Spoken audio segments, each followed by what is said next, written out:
Continuamos con el área de financiación e inversión.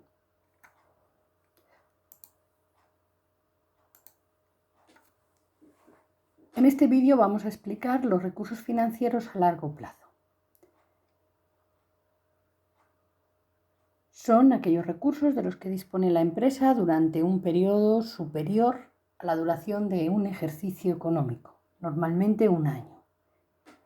Y una vez pasado ese tiempo, la empresa ha de devolver los fondos que le prestaron con los intereses correspondientes.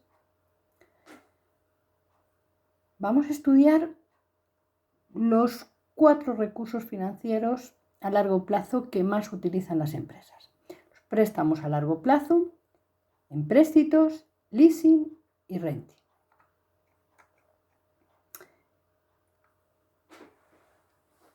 En primer lugar, los préstamos bancarios.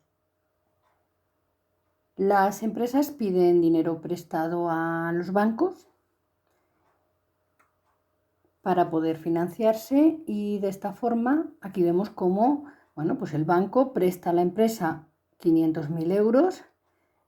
Pasado un tiempo, la empresa va a devolver esos 500.000 euros más los intereses que hayan pactado y en las condiciones que quedarán reflejadas en el contrato de préstamo.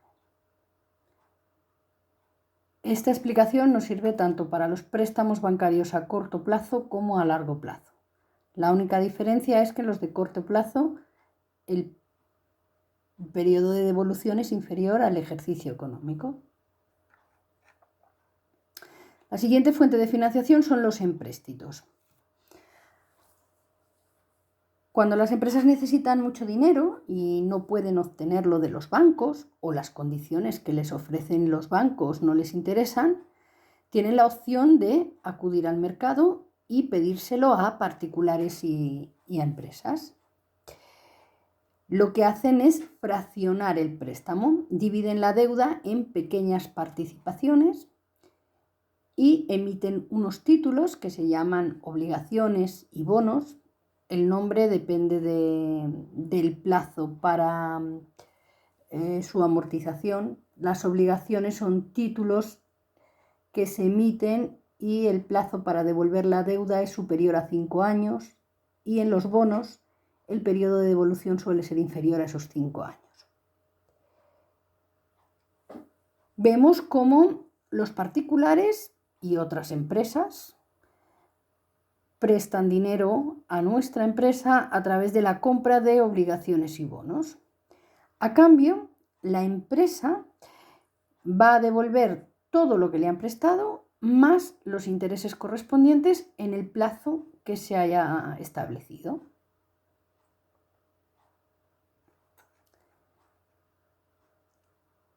La siguiente fuente de financiación es el leasing.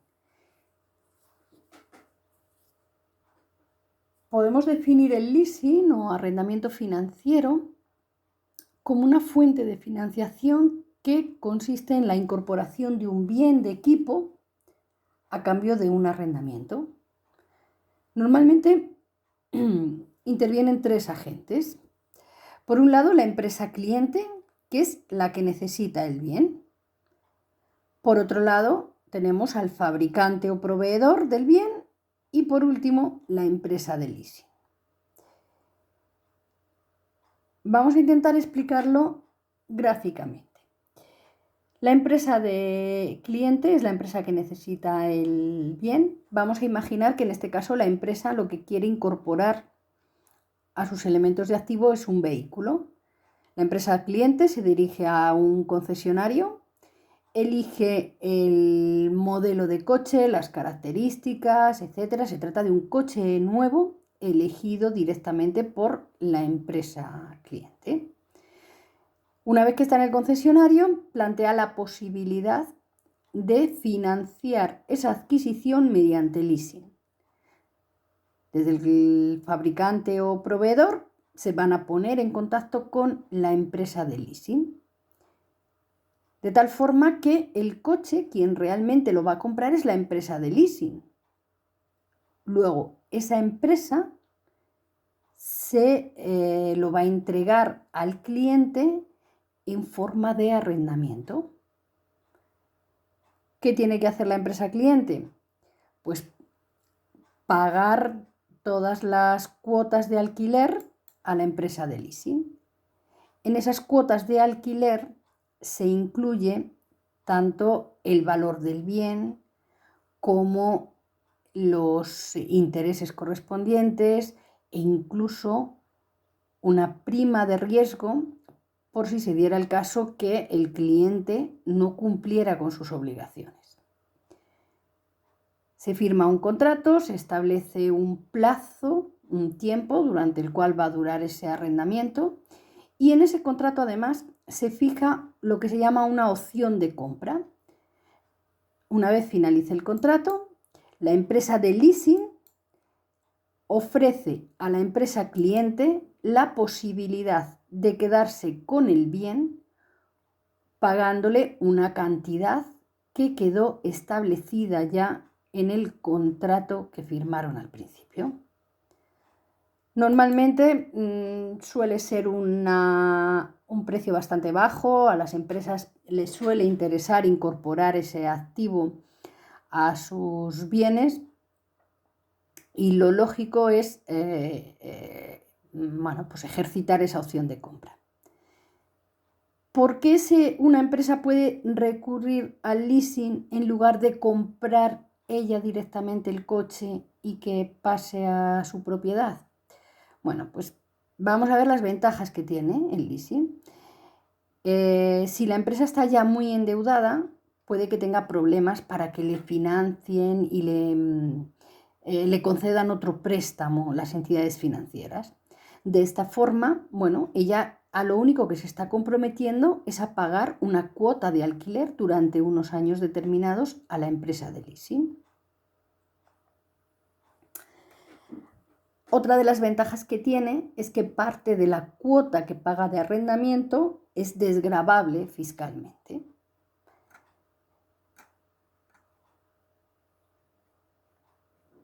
Por último tenemos el renting. El renting se parece muchísimo al leasing. Aquí es la empresa de renting también la que nos alquila un bien que nosotros necesitamos para llevar a cabo la actividad a cambio de una cuota de alquiler.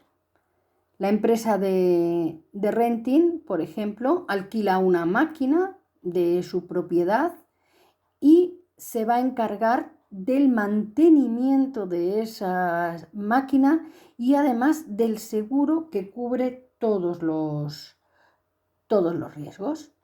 A cambio, la empresa cliente pagará una cuota por el alquiler que va a incluir tanto la amortización del bien, los gastos y la prima de riesgo.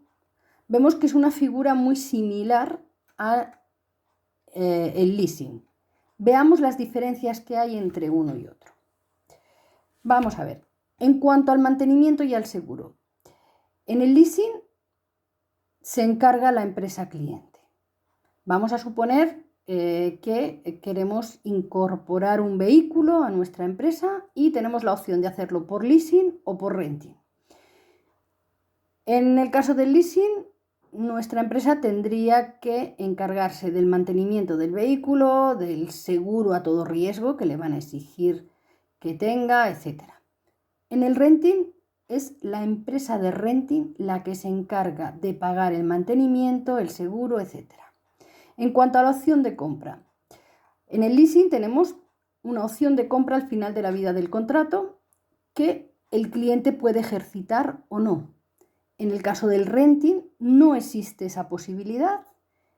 Al finalizar el contrato, lo que hacen es sustituir los equipos o renovar ese contrato, pero con otras condiciones.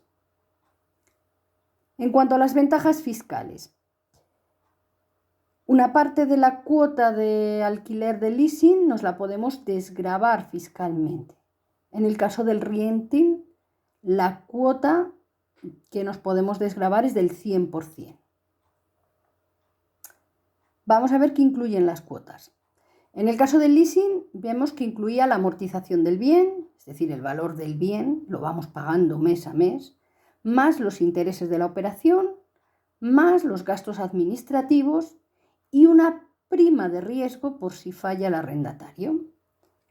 En el caso del leasing, esas cuotas incluyen todo lo anterior, lo mismo que el leasing, pero además también incluyen el mantenimiento de bien y, si fuera necesario, todos los seguros para ese bien, ¿vale? El renting es más caro que el leasing y no existe opción de compra.